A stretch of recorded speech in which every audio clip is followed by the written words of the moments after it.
السلام علیکم ګران دوستانو، خدای دې وکړي چې جوړ او روغ به یې.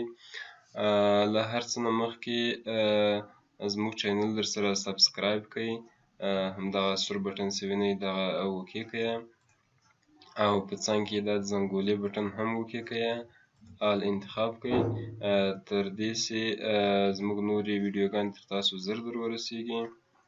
نو زموږ چینل سبسکرایب کړئ او اوس به راسو ویډیو به شروع کړو.